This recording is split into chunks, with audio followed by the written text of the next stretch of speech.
Good day, podcast community. Pete Kane here, Podcast Pete and certified high performance coach. And we have a special guest on the show today. I always love when we have golfers. Maybe he's not golfing as much as he used to, but we can always talk golf stories. But we're going to really get into a little bit of his journey, his story. So, Hicks, for the people that don't know you, let our community know who you are, what you do, and who you serve, and then we'll get into the podcast. Well, cool. Now that you brought up golf, I got to mention it's Ryder Cup week. You got on the right shirt there, Pete. Right?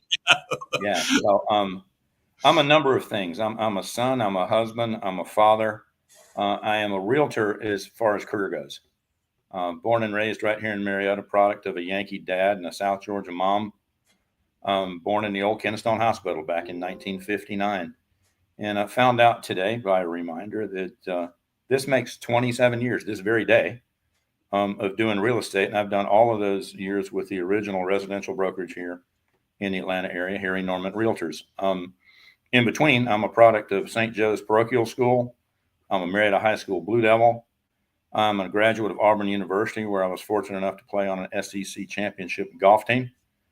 Spent 15 years playing in various places and occasionally getting paid for playing the game of golf. So got to see some places, do some things I wouldn't have otherwise gotten to see and do. But now I'm kind of in the twilight of my career as a realtor and trying to figure out what's next. Well, there's always a what's next because, I often share with people that retire that, it's like Jeff Alley in our Rotary Club. He read the book Repacking Your Bags. Yeah. We're born to create. We're born to have challenges. We're born to learn. And so, if we don't stay around very long because we just, without that purpose, without that challenge, we decline. So let's go back to golfing. Like, how did you get interested in golf? Let's tag it along with Dad. Mm-hmm. You could say to some degree I was a country club brat. At Old Pile of Rocks, it was the Marietta Country Club. That's now the City Club. But grew up spending summers up there where it was get dropped off at 8 o'clock, play golf, eat, swim, play golf, eat, get picked up at 5 o'clock. Oh my gosh. So that was a blast. And we had a group of guys. We actually came up, 4 of us together, playing sort of as a team all the way sort of 6th, 7th, 8th grade. So we were kind of prepped when we got to high school. And I guess one of the disappointments is we did not win a Georgia high school championship. We finished runner-up, finished 4th and runner-up in the years we were together. And I finished 3rd in my senior year. So that, as far as the goals that you set, right, that's where we fell short a little bit. But still in touch with all of those guys that were a part of that original team, Rob Williams, Craig Walker, and then Bill Smith. So the golf part of it, Pete, I was always on the edge of being good enough. Like I was a walk-on at Auburn, but made my way to getting some scholarship and was, again, fortunate enough to be a part of the 1981 SEC championship team. And we won by 1 shot on the last green. Wow. There's many stories behind that, but too many to go into here. And then turned pro, and it was back in the day when the developmental tour, which is now the Korn Ferry Tour, wasn't around. So we played some fascinating places. Played at Porky's Red Carpet Club in Waterloo, Iowa, and I don't even remember what they called that one. Played the Kansas Open in Lawrence every year. Got to go to Garden City, Kansas.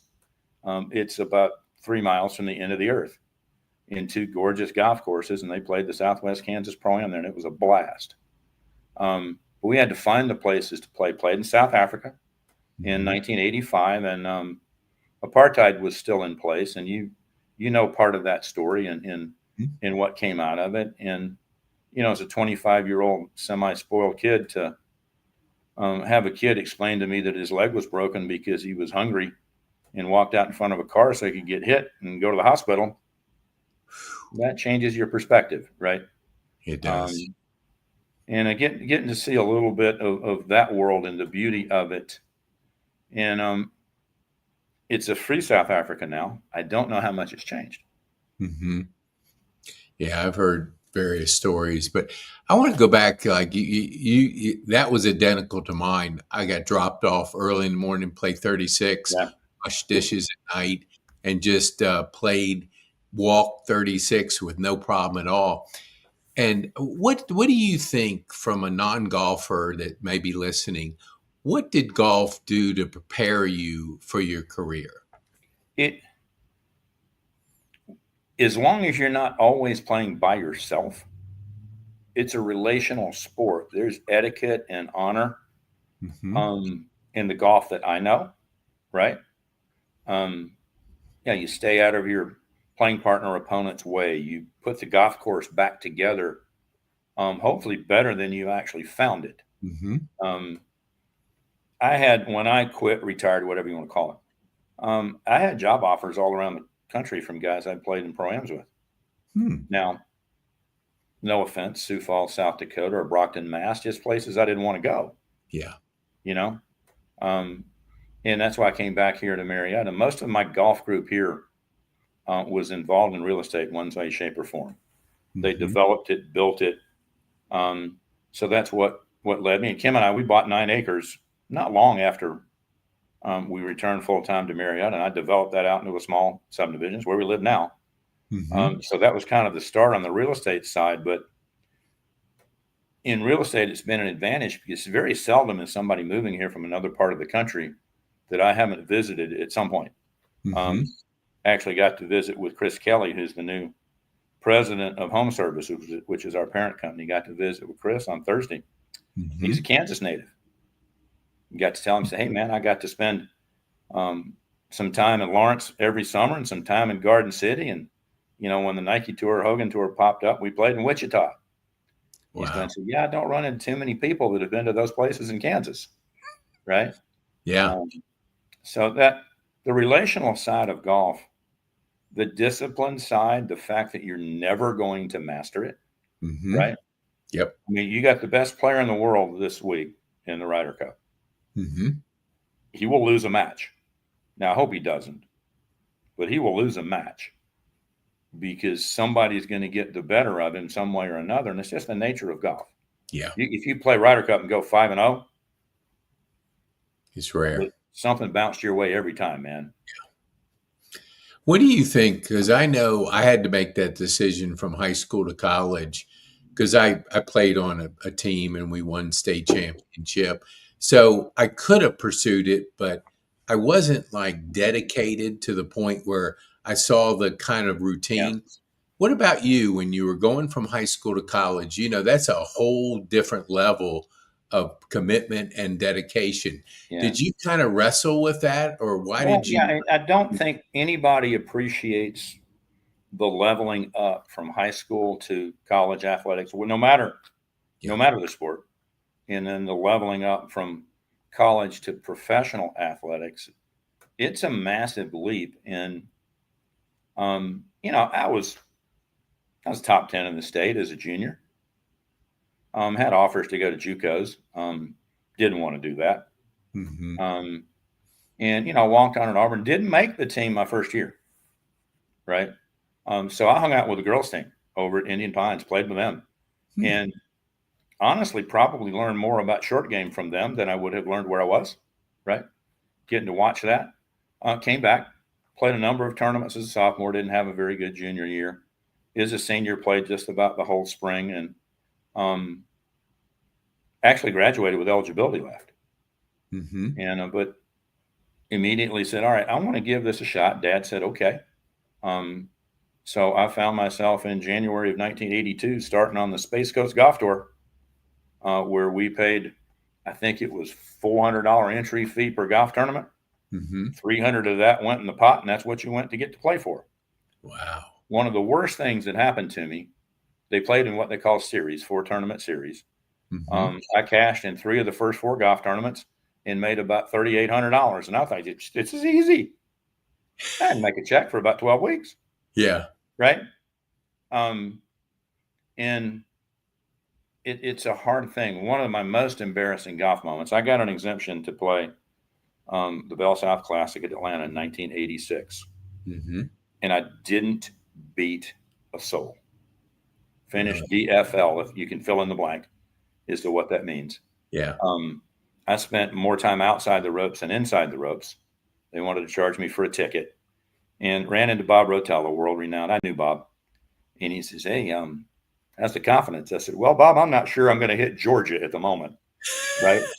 Yeah. So confidence is shot. And so he gave me a couple of things to work on, and it kind of came back. But what was hugely embarrassing there is that my good friend Bob Tway won the golf tournament, who I'd grown up with, played with, practiced with. In those 2 rounds, he beat me by 30 shots over 2 rounds, the first 2 rounds. That's how badly I played and how well he played. So that's a real, hey, wait a minute. If you're going to do this, right? And I played the Bell South a couple more times. I qualified to get in. They weren't going to give me another exemption after that outing, but qualified a couple more times. Did not make the cut, but certainly played better.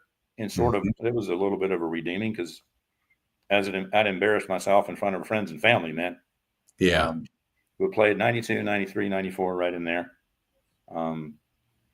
And the difference in a high school golfer that can shoot 72, he might not make a college team. College golfers right now are, I don't know what the multiplier would be, but they are much better than we were. Some of it's equipment, some of it's fitness. A lot of it's the competition that they play.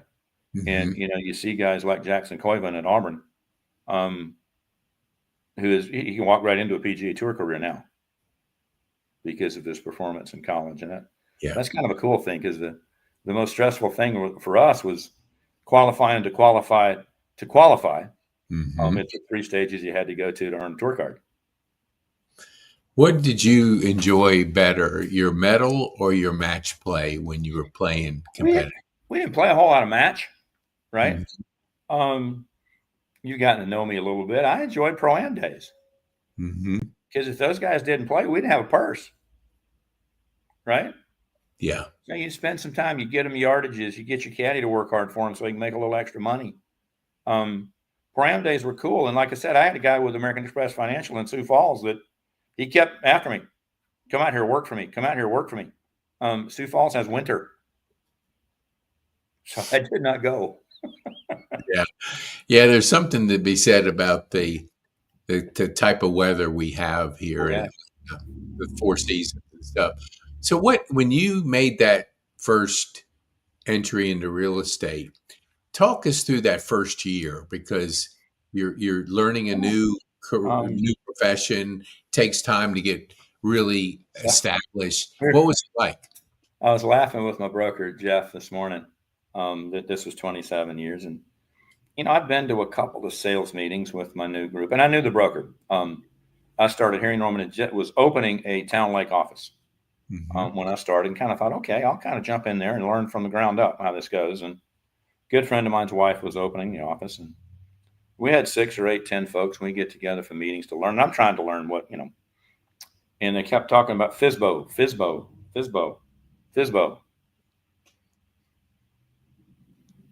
I finally said, all right, I'll ask, what's a FSBO? Well, for sale by owner. So I was actually listing agent of the year in that office my first year. Really? Didn't really have any idea what I was doing.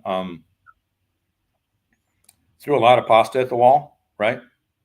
Learned a lot of things that were not productive, learned some things that are productive. Even with all of the technology available to us in real estate, it can't be an eBay, it can't be an Amazon kind of thing.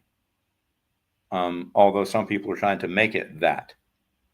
It is relational. And I found out, you and I had an off-camera talk about AI. AI tells me I've helped more than 320 people in the 27 years I've been doing this. So I'm not the kind that is out there trying to do 400 transactions a year. There are teams that will do that. I have my goals. I'm a little short of my goal this year. I'm kind of wondering how I'm going to eat the second half of the year, because it's kind of wonky. But I just keep reaching into relationships. I'm I would much prefer having some sort of connection with the person I'm working with than the cold internet lead that just wants me to discount my compensation and go on down the road. If I provide the value in the service, I'm certainly worth what I'm paid, sometimes more than that. But what I'm trying to coach people on is develop a people who know you, like you, and trust you, and will tell their friends about you. Yeah. Nice.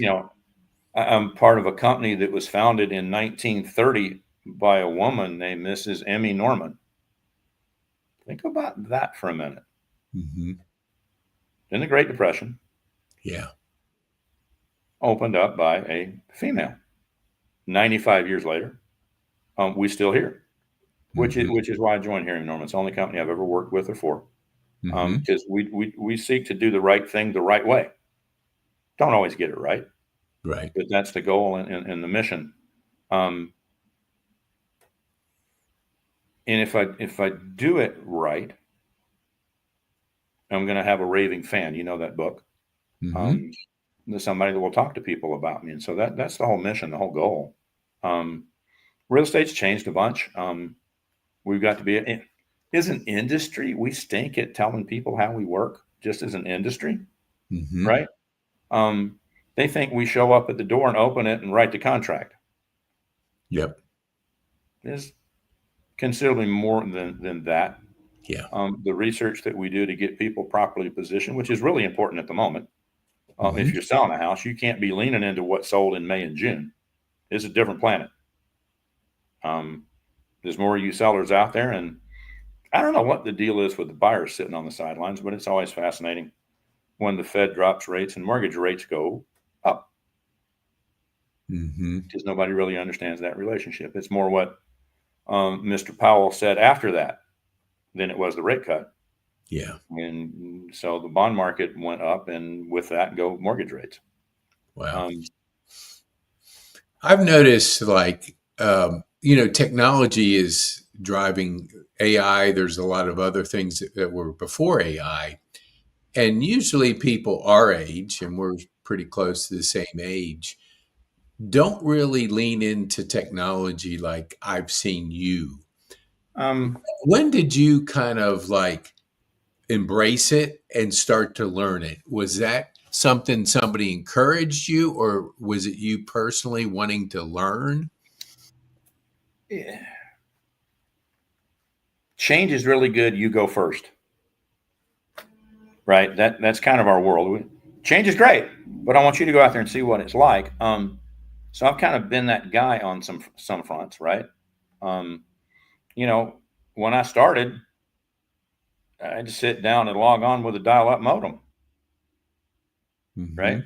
Yeah. The MLS was online; it wasn't in the book anymore. Right. But you had to log on with a dial-up modem. We didn't have MapQuest. We didn't have Google Maps, Apple Maps. We didn't have Waze. What can I do to make what I do better for the people that I serve? Right? Yeah. Helping a relatively inexperienced agent with a transaction. It's been 2 years since she did anything. A little rusty, right? Walking her through it, and just gave her what my intuition was on their price negotiation. Sure enough, that's where they ended up yesterday. And now she needs resources. She needs appraisers. She needs electricians. And that's your Rolodex. Send her 3 of each out of my, you want to call it Rolodex, right? So again, it's developing relationships with them, but the technology of what we do is never going to replace the relational nature of what we do. People will always come to realtors. 88% have said, yep, I'm always going to use a realtor. In the younger generation, actually Gen Z and millennials are leaning into us more because they realize they don't know everything, that Uncle Tom really didn't know what he was talking about. But the combination of technology to streamline what we do. For example, I can take a contract, drop it into chat, and say, give me the highlights and timelines of this contract. I know them, right? I can take market data and drop it into chat, and generally knowing what it is, but I want it to confirm it. So that when I say, hey, Pete, it's looking at this data, and I asked my friend ChatGPT to confirm and analyze this, and here's what it says, and it confirms what I was telling you when we visited on Friday. Mm-hmm. And that actually applied to a recent listing that I told him. I said, you're 2 weeks from being too late. For every dollar you make me price you over X, you've cost yourself money. And it worked. It worked on both sides. Of course, it really helps to have a client that listens to and applies your advice, right? Yeah. What do you know? I don't know what the exact number, but it was like 70 or 80% of realtors have never sold a house in a year or something. It was a big number. But what do you think separates you from somebody that's not doing those transactions? And how would you mentor a young realtor that's coming on to really get through that awkward stage of the beginning part of it? Get involved. Couple of C's that are very important in any business, but particular in real estate, in that too often we're seen as a commission hungry transactional business. Mm-hmm. The two C's are character and competence. And if you don't have the first one, which is character, the competence can't be developed because you won't generate enough business. So get involved. If you got school age kids, get involved in your school. You got kids in athletics, get involved in athletics. I've been a member of Rotary. I think it's coming up on 25 years, Pete. Mm-hmm. I joined it because I'm just Rotary. That's where I was raised, right? Have I done business in Rotary? Yeah. Have I asked anybody for business in Rotary? No. But they understood both my character and my competence, right? Mm-hmm. I did a lot of business through the church I used to belong to once they learned my character. Mm-hmm. And I got involved in things. God, the young realtors don't buy leads. Yeah. Yeah. I Don't agree. don't buy internet leads, because when you talk to an internet lead, you're the fourth or fifth, maybe the 20th agent that these people have talked to, and they're just trying to find somebody that's going to do it for less money. Yep. Totally. Right. And more often than not, they end up costing themselves money in that case. Yep. We got another lawsuit, same guys that sued NAR, suing Zillow. Buckle up. I don't know, man. Seems like maybe we should have become attorneys, Pete. Yeah. Right. I traveled to Richmond where I grew up and played a lot of golf. But my friends are retiring, and so I go to a Rotary club up there that's similar to ours but smaller. Mm-hmm. And it's very diverse, a lot of excitement. And I asked my friends, I say, hey, you want to go with me to Rotary? And it's like a deer in headlights. They like, what's Rotary? And so I have to share that story with them. So what do you say? Like you bump into somebody and they say, well, Hicks, what's Rotary? Rotary is a conduit to do good in the world. Mm-hmm. You know some of my story. I'll share some of it here. I've been around Rotary since I was 3 or 4 years old. With the involvement, by the time I knew what was going on around our household, my dad was very involved. We had international students in and out of our house as I was a kid. So I'm blessed to have been around a lot of people that are different than me from a very early age. Mm-hmm. I've been some places too, but I was also fortunate to be raised and pointed outside of myself early on. Right. We got to be a little careful with giving our kids a trophy just for showing up. Yep. Yeah. Showing up's first step. Mm-hmm. Right. Rotary is community. Rotary is service above self, the motto. Mm-hmm. Right. And if you take a look around tomorrow morning at our meeting, the people that are involved in so many things beyond Rotary that are improving the lives of the people around them. I'm trying to figure out a way to raise $500 to help my misfit brother in Uganda pay school fees for the kids he's got left at home. Mm-hmm. I don't know, man. I don't know what, right now, could I write the check? Could I do it? Yeah, but that's not giving anybody else an opportunity to participate. Yeah. Right? And to help. Rotary is a worldwide community. I've been to Rotary meetings in Venezuela and the Dominican, and was welcomed like a brother. Mm-hmm. You go back to Rick Warren's book, Purpose Driven Life. Mm-hmm. The opening lines is, "Oh, by the way, it ain't all about you." Yep. And we got a little bit of that going on at the moment in our world. Mm-hmm. And Rotary is a way to break that. Yeah, I would agree with you. What do you think? Because I was in Rotary about 25 years ago, and I had to travel, so it wasn't an option because it was mandatory to attend. How have you seen Rotary change in the last 15 to 20 years? Dude, I was president of our club in 05, 06. We had 32 members. 30 of them were the same skin hue as I, and bracketed by 15 years on either side of my age at the time. And we had 2 women.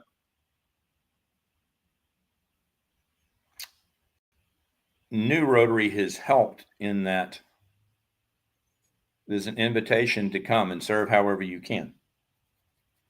Yeah, we'd love for you to make meetings, right? But you're not going to be punished if you don't. It's like our mutual friend Kit.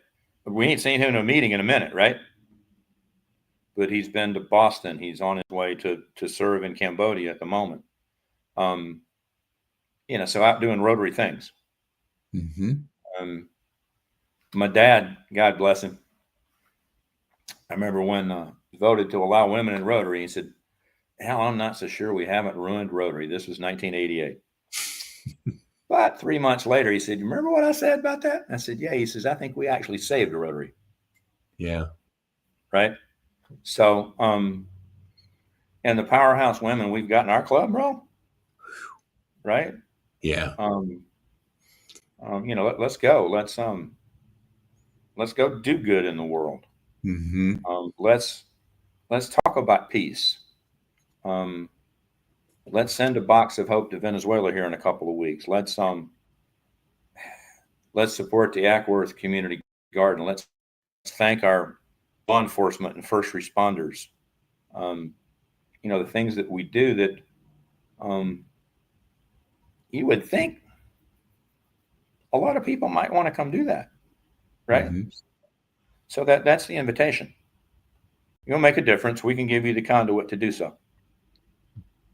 I love it. I know you and Kit are good friends. Just share with our viewers, like, what is he doing and why do you like hanging out with him? So I ran into Kit. I can't tell Kit's whole story, but I ran into Kit in 2008 or 9, and he was giving motivational talks to folks in real estate because that was hard, right? And so I walked up, shook his hand, and said, "Where are you preaching?" He kind of looked at me and said, "How you know?" I said, "I just know." So we've been friends ever since. And Kit's story is, it's a little bit like Jonah. Yeah. God called him, used him.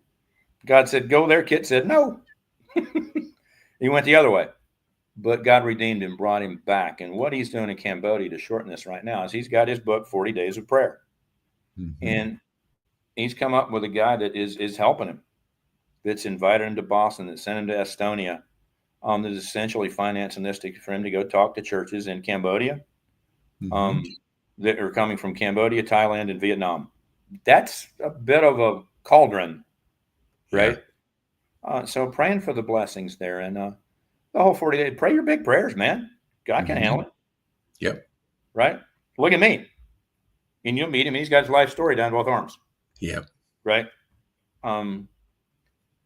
He's just a beautiful human in telling his story and opening up with his weakness, and in his weakness, he is made strong. Yeah. So yeah, and Kit would be a great guest on your pod, man, or you on his too. But so again, I'm a bit of an extrovert, would you say? Right? We'll say you probably lean that way.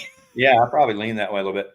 But just asking questions, and I've got two kids that had come out of his program that I'm trying to figure out a way to help. Yeah. And I don't know, man, because we're from different worlds. Yeah. Right? But just to try to encourage them to make good decisions and have a rock for those decisions. Yeah.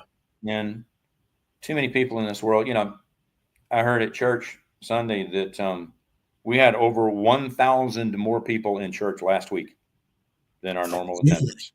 Wow. You can kind of point to where that came from. Yeah. Oh, right? Yeah.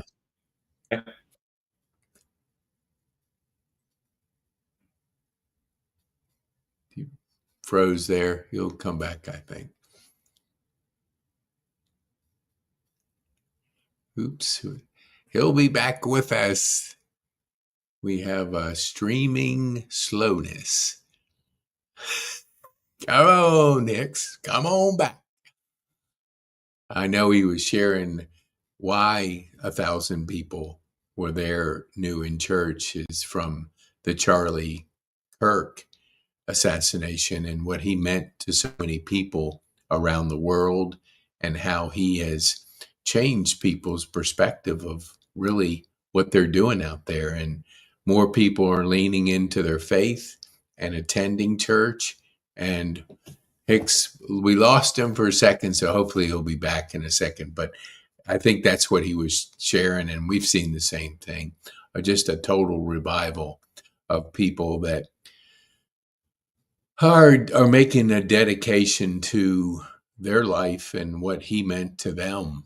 And it was a tragic thing, but as God turns around any tragedy he has in this case, I watched the Sunday celebration, memorial, whatever you want to call it. And it was absolutely, here he is. He's back. There we go. You froze. My dang computer shut down on me, man. Well, you were just there. You weren't saying anything, and that's the first time you haven't seen me not saying it, right? No, you were saying about 1,000 people that. Yeah, so I think what Kit is offering in Cambodia is, oh, by the way, there's a God that loves you. Mm-hmm. Yeah. That sent his son to die for you. We've heard that recently. Yes. And we've got a world searching for meaning. Yep. Searching for hope. So that's what I hope my life is an invitation to as well. Right. Yeah. Take that step. Take another step towards the God that loves you. He'll do the rest. Mm-hmm. He'll do the rest. Not my job to judge you, convict you. Just invite you. Yes. Now, Rotary is apolitical and a-religious, with the service delivered through Rotary. Well, you could take it from there, right? Mm-hmm. And again, I'm in service industry. If I don't serve my clients, I'm toast. Yep. There's the line in James that faith without works is dead, and I prefer to flip that. And sorry, it's a little, it's taking a little license with it that your faith comes alive in your works. Yeah. So, yes, Pete, I appreciate what you do in giving people voice, right? Mm-hmm. I was laughing last week. We had a new kid, 25 years old, join our small group. Mm-hmm. And Jeff wasn't there, but we were talking about Jeff's choosing to live life now because he's had a chance to be the other side of it on a couple of occasions. Yeah. You had that chance too, and thank you for living life with your new opportunity. Yeah, I was a golfer. I don't play golf. Maybe I played 9 holes when I was on vacation, but I would play golf 5 days a week. I'd run, and that was taken away. Yeah. But when my partner said, "Hey, Pete, you like golf. Why don't you do podcasting?" And it was like, even though I wasn't playing golf, I switched pretty quickly. And I found I always was curious and I always enjoyed people.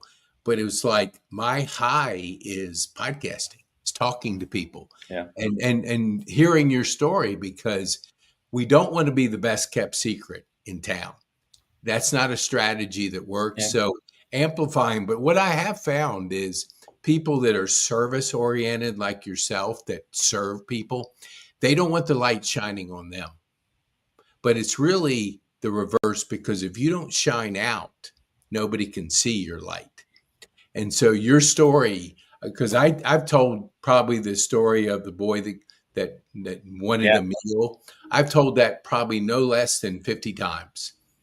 So we remember stories. And I remember that when you told that probably a year ago in Rotary. It's an eye opener to how blessed you are to live in the United States of America. Yeah, absolutely.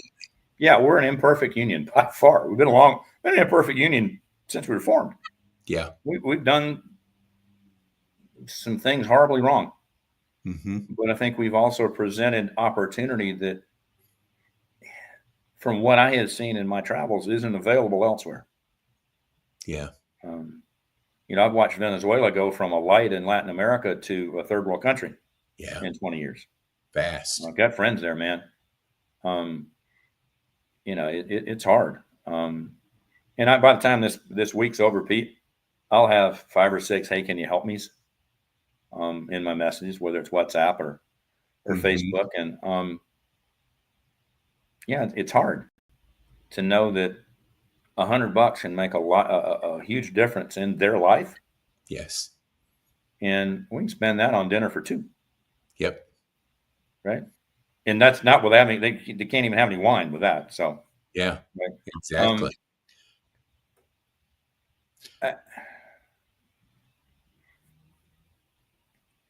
I'm in an industry where it can be really easy to be about me, because we're an award and production driven industry. Yeah.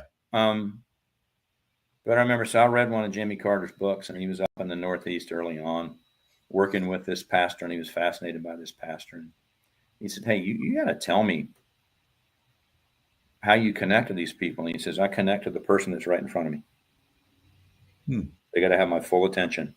Mm-hmm. And I have failed in that some, more on the relationship sides, right? There were times I had to catch myself, "Hey, wait, I ain't been home in a minute," right? Because I've been all over 3 acres of, with these folks, and to be there, right? But Kim and I are fortunate to have one child who is working at Passion City Church. He and his wife are, I'm so proud of them. Mm-hmm. And the lesson in this world is trying to help them buy a house right now. Mm-hmm. Yeah. You kidding me? That's a nightmare. Oh, yeah. Yeah, I can only imagine. I know my daughter, they moved back here, and it was tough finding anything. Yeah. And so maybe turning, but I can't let you go. I want to be respectful of your time, but what do you think about the Ryder Cup this week? Like, how do you like the captain, and what do you think our chances are of taking that cup back? I heard, I came up, I played college golf against Paul Azinger. Played with him early in his professional career, and knew he and Tony quite well. Used to play a little pro-am that he did down in Waycross every year. And I heard Paul talking about yesterday, is Bethpage the right site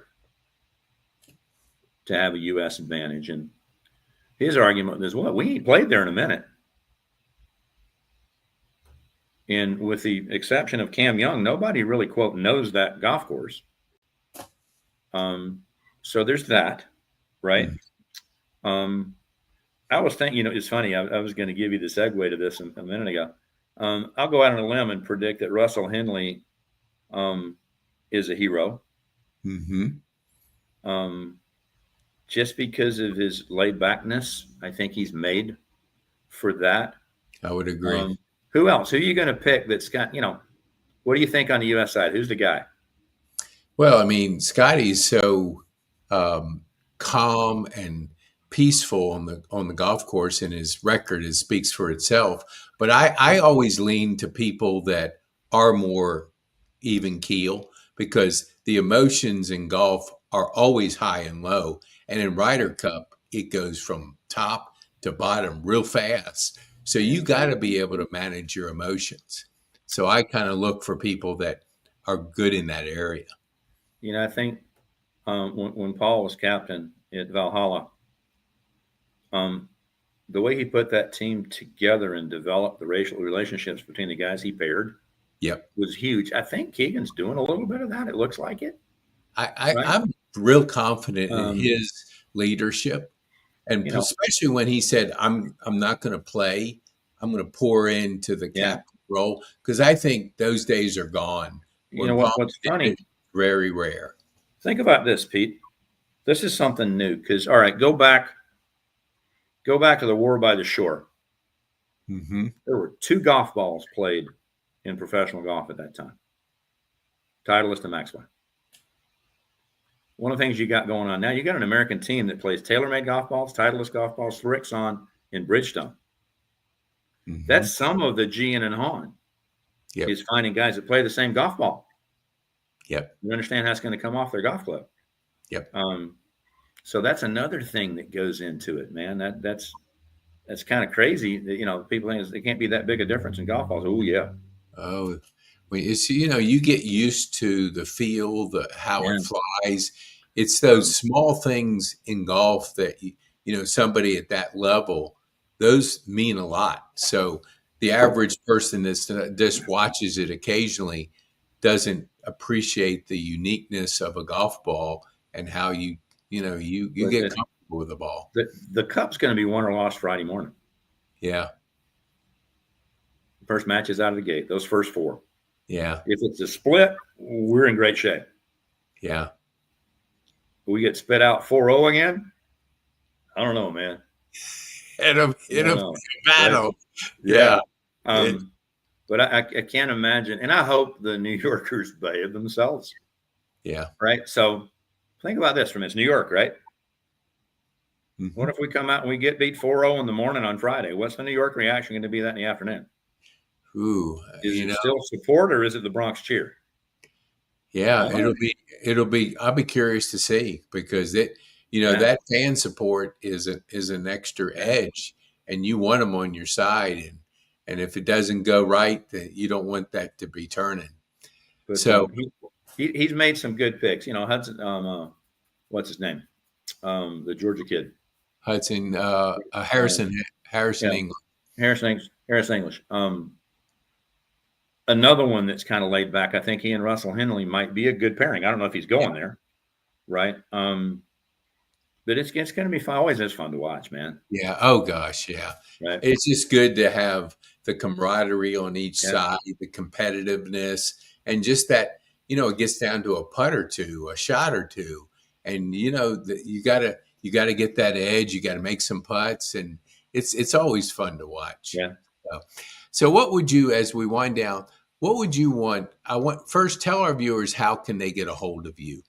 Well, again, we laughed about this off camera. There aren't too many Hicks Malonsons running around. So the Googles will get you aimed at me. Yeah. I've got 2 different websites. You can find me there. Okay. It's always fascinating to go through life with a published cell phone number and what shows up on this phone from time to time, right? I love to play with some of the bots every once in a while. But now you can find me on the Googles, man, and search me up. But thank you, Pete, for letting me talk about a number of things and cover a lot of ground. It was my pleasure.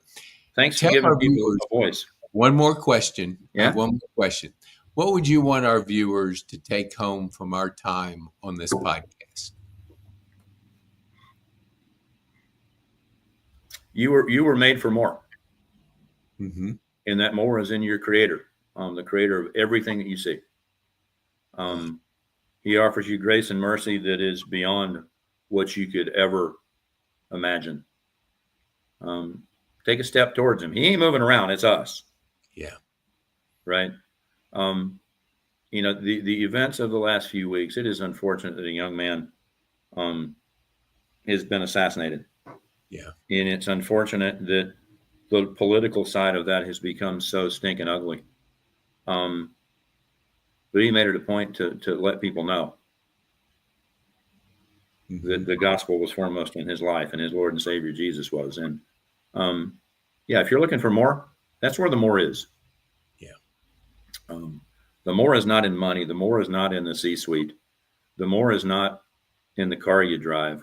The more is in the one that created you. Awesome. I love that. Thank you so much for sharing that. And I appreciate your time to come on the show and share a little bit of your story with our community. Yeah,